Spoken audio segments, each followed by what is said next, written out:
getting ready to make a coffee while Heidi is. And this is where we stayed last night. Beautiful, lovely and windy.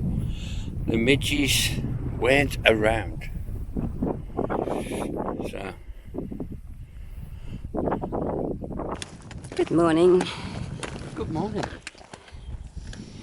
Today we're trying something new. Walking. Walking into Garrigill instead of limping on crutches made from hiking poles. This is so exciting, I can't tell you. I'm looking forward to leaving Garrigill behind. No disrespect to the people of Garrigill, who are lovely, and the town itself, which is lovely. But it's going to be so exciting to actually walk past it today. Wow, wow. There's a local welcome committee. Wow, wow. Wow. Wow, wow. Wow, wow. Hello to you too. Hello. Oh, he's puffing his feathers up now. Oh.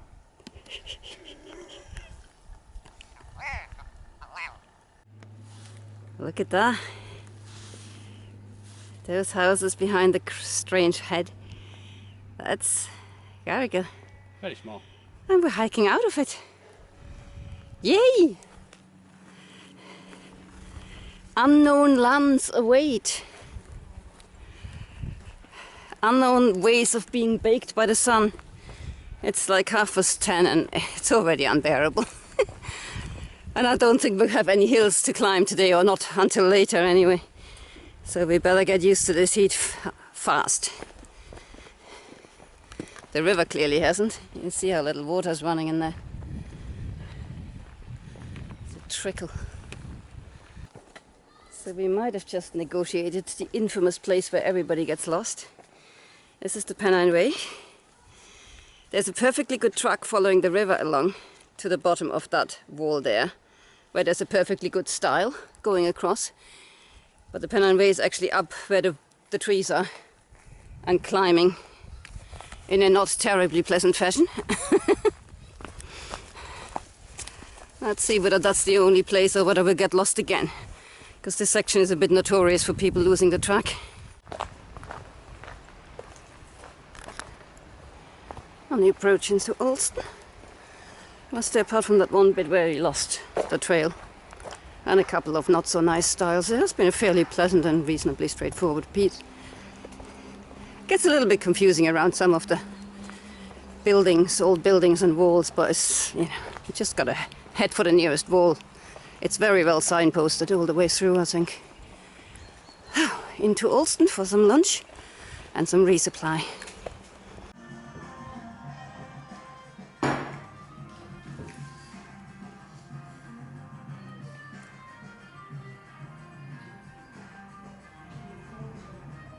So we're just leaving Alston after a big lunch and resupply. It's quite handy that the Alston House hostelry is just off the Pennine Way, so you don't even, if you haven't got any specific needs, you don't have to go all the way into Alston, because opposite the Alston House there's a Texaco petrol station with a spa in it and a deli. And now we're about to leave the shade and it is brutally hot. Yeah.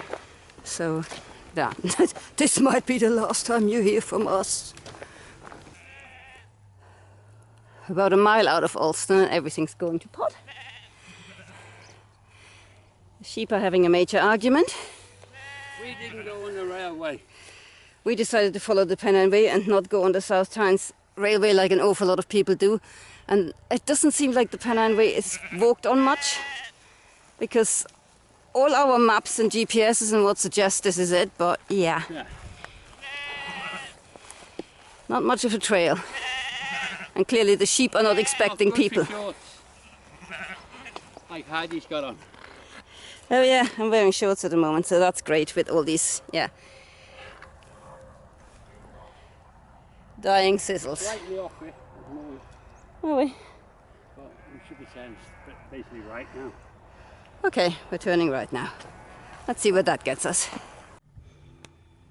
There you go. We actually were on the Pennine Way. All it took was 2 GPS devices and a hand-drawn map, and there we are. Oh well. Cute here though. Very English countryside. Except for the temperatures, which are very PCT California desert.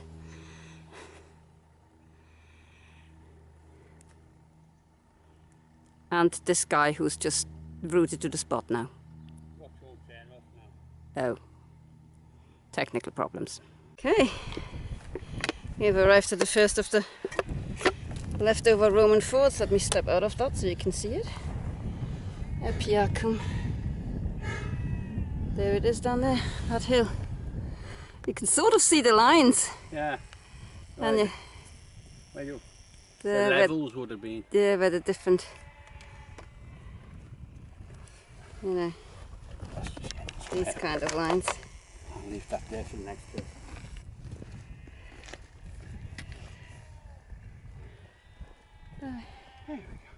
But I think our trail carries on there. But there's a wood carver's impression of what a Roman fort should look like. Kind of cute. I found a quest book. He's found a quest book? Yeah, there's a quest book. Rescue fly. Oh, okay, because this is part of this ancient trail thing. Yeah.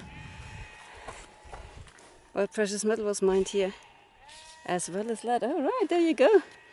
This must be part of the ancient route trail. Cute, yeah. Silver? There's a big 5 on the road. Yeah. On the street. The silver. No, you've given it away. Okay.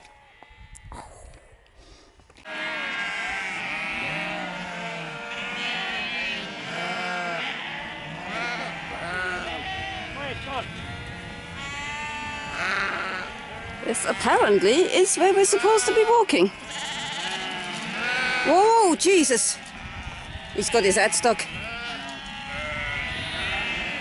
Crap, he's got his head stuck. Brian got it out. God for that. That was not nice. All it took was him to actually approach, and it panicked and got its head back out again. But that was, yeah, that was a bit worrying. Oh, what have they done? They put all the mothers in here, and they're separating the young ones into there. Yeah. I'm beautiful. My name's Roger. Detective She Brian ignores me. has just concluded that this should be the Pennine Way going down there. Because it's just lying in the grass. Which, yeah, makes perfect sense. Oh, yeah, look, go straight ahead. But as he's pointed out, where would the other, if that was the way it was meant to be, where would the backside come from? So it should be like this. That way. Yeah. So when you come up, When you come up, telling you see to go this? right, you're coming down there. You see that? Yeah. Yeah. Whereas if that was the way round, then the other side would come from the top of the hill. So, yeah. We're going to go on a gamble that this is the Pennine Way. And it's one of them climby things again, so I imagine it. Well, it looks like we're going into some forest. Oh, that would be nice. A bit of shade. A bit of shade would be lovely. Look at that. Brains and beauty, that one. Whatever. I'm sorry you had to see that all. I'm sorry. But yes, this really was the Pennine Way. Yeah, it's got the label here. It's got a label, it's got the annoying styles. What else could it And be? it's got the symbol on this side. Yeah.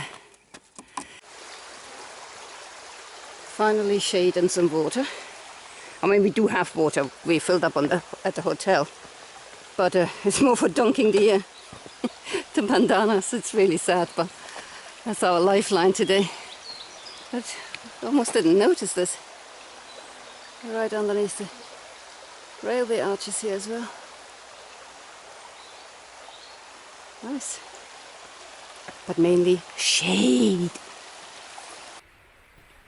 Just sitting here, watching the sky and the trees, and watching the day go by.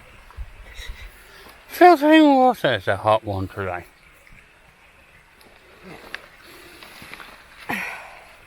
Glass of wine would be nice.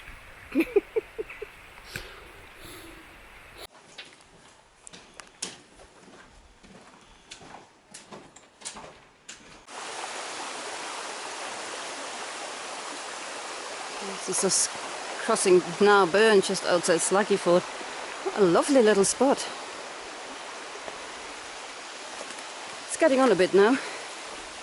Coming up to 7:30 and we're still walking with no plan. What else is new? There's the Scous with a plan. Nah, unlikely.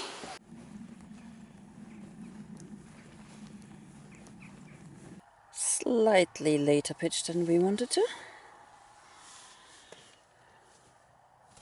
And I felt for a moment like a repeat of Mitchmageddon. But they seem to have buggered off now that we're no longer on the menu. We're in the moors somewhere past Sluggyford, no idea where. And grouse season starts tomorrow. Yeah, so we've got to unpitch very early and get the heck out of here. I don't think we're anywhere where there's grouse, to be fair, but yeah, just to be on the safe side.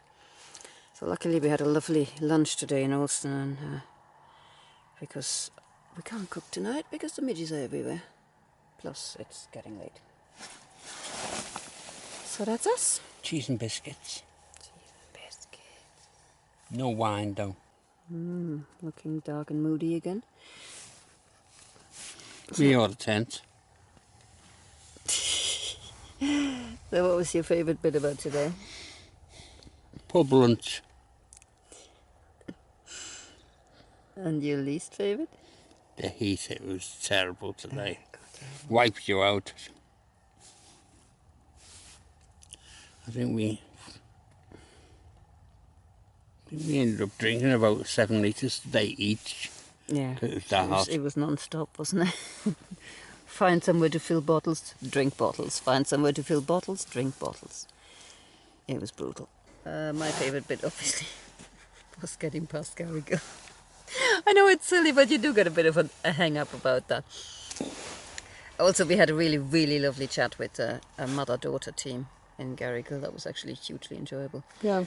It's very interesting people. So that was my favourite bit of the day, and my least favourite bit, apart from the heat, are the stiles.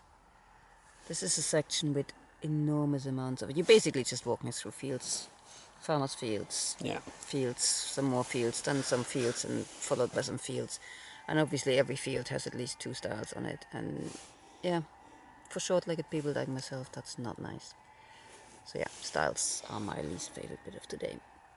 Day 11 was a really exciting day for me because it meant getting up without pain and hiking down that corpse road into Garrigle,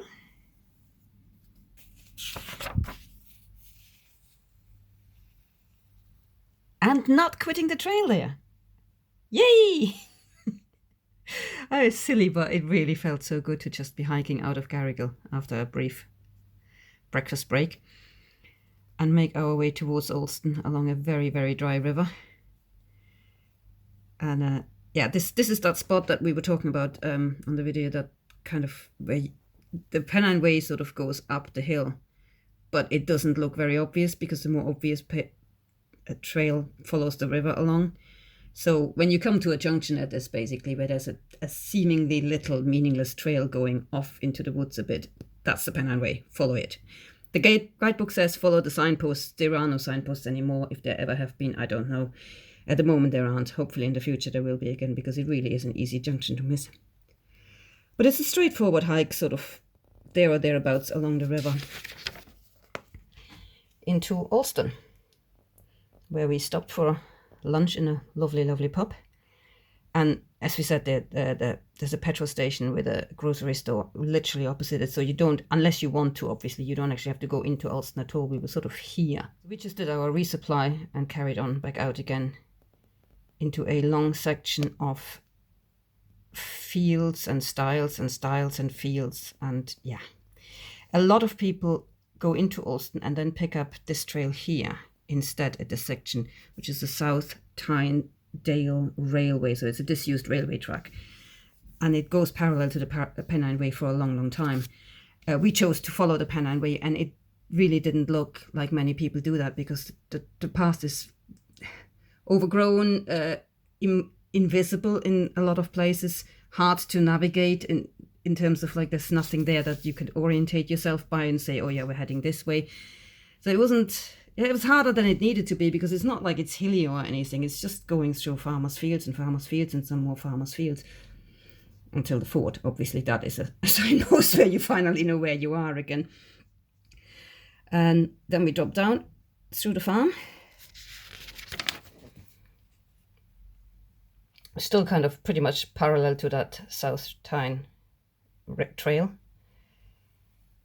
until where we kind of stopped for our long, what was it? It wasn't even lunch anymore. It was a snack break and water break that just took for hours, because we needed water badly and we needed shade.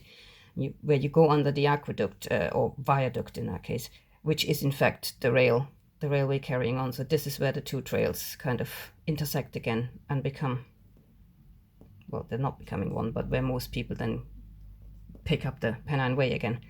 But in theory, you could go all the way to Sluggyford on the South Tyne Trail. So we went through Sluggyford and out again through more fields and a few more fields and a few fields past Narsdale, and then down to cross the river, or under the river here at Burnstones. And then we went up into the moors again, and this is where the signs were for all the, grouse shooting starts tomorrow kind of thing. So we knew we were kind of in territory where we shouldn't really overnight. We were hoping to get to the spot here, purely based on the fact that, looking on the map, it looked like a dip near the road where there might be flat ground. We didn't in the end go that far, because we found a flatter spot, or a flattish spot up here somewhere, and we just didn't want to chance it because it was getting very, very late. So we just basically stopped like in the middle of the moors there.